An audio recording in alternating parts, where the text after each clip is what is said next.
내일장 그리고 앞으로는 우리가 또 어떤 관점으로 시장을 바라보고 전략을 짜야 하는지 특히나 많은 분들이 2차 전지 섹터에 대한 궁금증도 가지고 계셨는데 그래서 2차 전지 섹터는 또 어떻게 접근을 하면 좋을지 같이 힌트를 좀 드리도록 할게요. 운영형님의 미니 강의 지금 바로 시작하겠습니다. 네.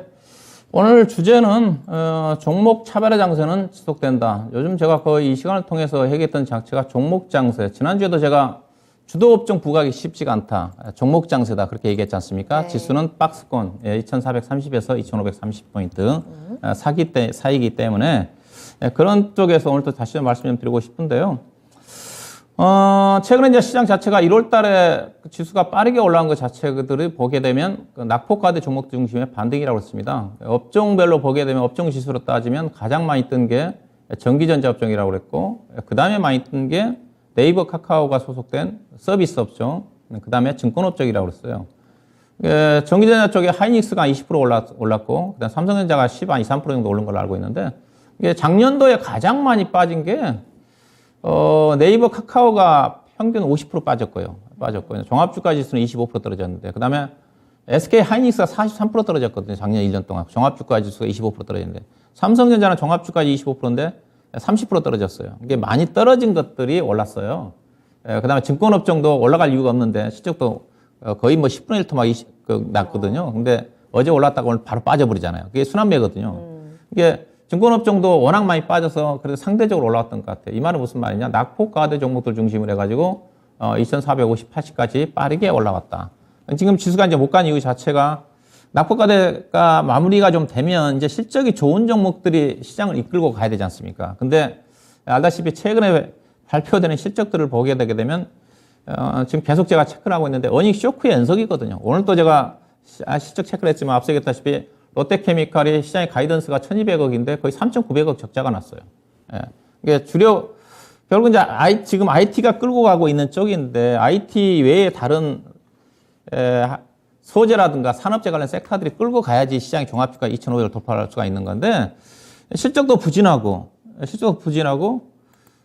그러다 보니까 올해 1분기 실적도 지금 전망치가 안 좋아요. 전망치 안 좋을 수밖에 없는 게 우리나라 수출 기업이기 때문에 1월달 수출 동향을 보면 알 수가 있거든요. 우리나라 1월달 무역 수지가 마이너스 127억 달러 적자가 났거든요. 월간 단위 최대 적자였고 작년 1년 동안 적자의 거의 20% 정도로 1월 한 달 동안 적자가 났기 때문에 그렇게 본다면 1분기 실적도 기대할 게 없다는 거죠. 1분기 실적도 기대할 게 없다는 거죠. 이러다 보니까 시장이 어제 이제 미국 시장 같은 경우도 이제 그런 것 때문에 떨어진 거지 않습니까? 뭐 일부 연준이 매파적인 반응도 있었지만은 1분기 실적 전망치가 안 좋을 것 같다. 그래서 이제 미국 시장이 나스닥 시장이 빠졌던 영향도 있거든요. 국내도 마찬가지입니다. 특히 국내는 더 그렇다는 거죠.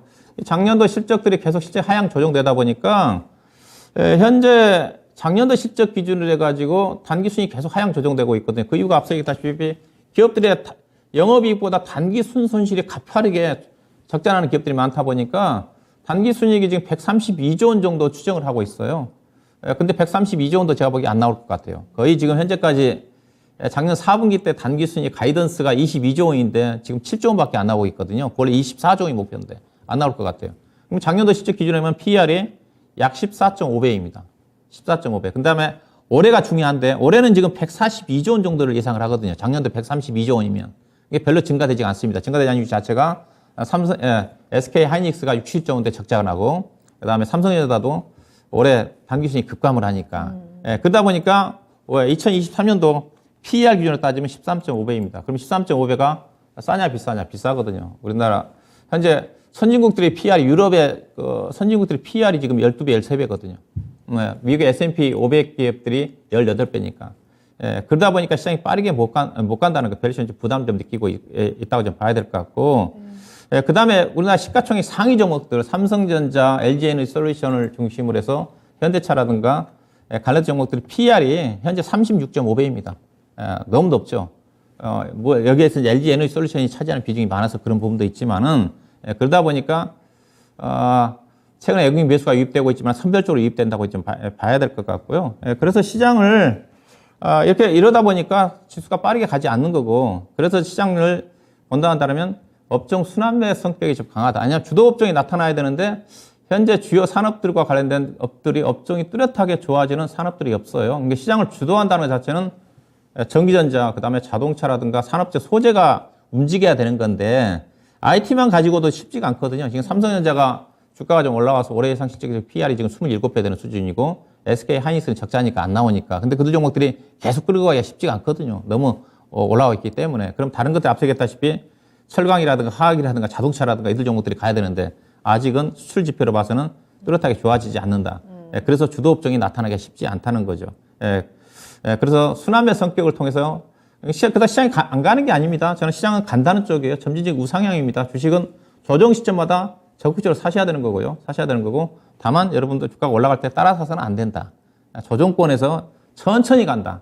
특히 이제 2,500포인트 돌파를 앞두고 있는 시점이기 때문에 그래서 지수는 완만하게 갖고 그럼 결국 이제 수익을 내기 위해서는 종목에 접근을 해야 된다. 종목 중심의 차별화 장세가 전개되는데 종목의 근거 자체는 이제 실적 성장주인데 앞서 얘기했다시피 경기가 안 좋다 보니 실적이 좋은 종목도 찾기가 쉽지가 않습니다.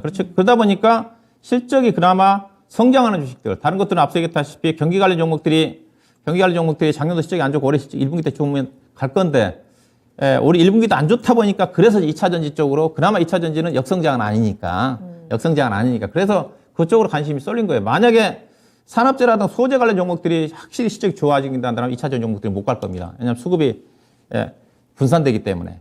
근데 다른 대안이 없기 때문이거든요. 그래서 저는 3월 달까지는 주도 업종 부각이 쉽지가 않는 상태에서 개별 종목 장세가 전개될 건데 개별 종목은 실적 성장주, 그중에 중소형 종목, 그다음에 이슈 모멘텀이 수반된 종목들 중심의 장이 펼쳐지는데 관심은 일단 뭐 IT고요. IT도 대형주보다는 IT 소부장 중에 특히 이제 2차 전지로 반도체를 본다 한다면 비메모리 반도체, AI 로봇과 관련된 부분 자체가 이슈가 좀 되고 있기 때문에 비메모리 반도체, 그다음에 건설기계 쪽을 제가 계속 얘기를 하고 있는 쪽인데 건설기계는 실적 나쁘지가 않습니다. 최근에 현대건설기계가 안 좋게 나왔지. 그리고 건설기계는 올해 여러 가지가 이슈가 많기 때문에 좋아질 수 있는 그래도 부분들이 있는 것 같고요. 건설기계도 또 진성 TEC라든가 대창단조라든가 현대두산 인프라코라든가 관련된 종목들을 보셔야 될 것 같고, 그다음에 2차 전지도 앞서 얘기했다시피 다 가는 게 아닙니다. 지금 최근에 가장 가파르게 오른 종목이 대표적으로 제가 에코프로 얘기하고 있잖아요. 제가 가장 강조했던 게 에코프로였거든요. 2차 전지 사실 분들은 에코프로만 사세요. 제가 한승 매매 때 제가 에코프로를 얘기했지 않습니까? 유일하게. 그래서 그 종목만 지금 에코프로만 지금 80% 떴어요. 나머지 종목들은 10% 20% 뜨고 2차 전지 종목들도 보시게 되면 실적이 안 좋은 종목들은 못 가요. 10% 20%밖에 안 떴습니다. 실적 차별화라는 거예요. 다 같이 가는 게 아닙니다. 다 같이 가는 게 아니고 양극재 중심의 실적 차별화라고 좀 봐야 될 것 같고, 이제 양극재 관련 종목들은 추가적으로 아마 따라 사서는 안 될 것 같고요. 3월 달에 인플레이션 감축법 자체가 확정이 좀 돼야 될 것 같고, 지금은 이제 부품이라든가 장비 종목들도 올해는 좀 관심 있게 좀 볼 필요가 있지 않겠는가. 장비 종목들은 아직 바닥권에 있기 때문에. 그 다음에 신재생에너지 관련 쪽에 풍력, 태양광 쪽 같은 경우 유럽 쪽에서 올해 이제 본격적으로 인플레이션 감축, 유럽도 지금 미국에 준하는 인플레이션 감축법과 관련된 투자를 한다고 하거든요. 그게 이제 수혜를 받을 수 있는 신재생에너지 쪽이니까. 그 다음에 의료기기 쪽에 제가 얘기하고 있는 게 지금 덴티움이 계속 신고가죠. 그 다음에 루트로닉이라든가 그런 관련된 종목들. 그 다음에 AI 로봇과 관련된 부분 자체는 여기서 끝날 것 같지는 않습니다. 워낙 강한 이슈이기 때문에 조정권에서 여러 가지 종목들이 가장 나오고 있기 때문에 다만 추경 배수는 자제할 필요가 있을 것 같고, 그다음에 메타버스라든가 SM이 지금 카카오 인수에 나서면 다시 또 하이브 가까이 나서면서 뭐 관심이 이어지고 있는 것 같아요. 이들 관련 이슈 내지는 실적이 따라지는 종목들 중심에 그래서 종목 차별화 장세 전개되는 종목 장세가 3월 달까지는 전개될 가능성이 커 보인다. 거기에 집중할 필요가 있지 않을까 봐야겠습니다. 네.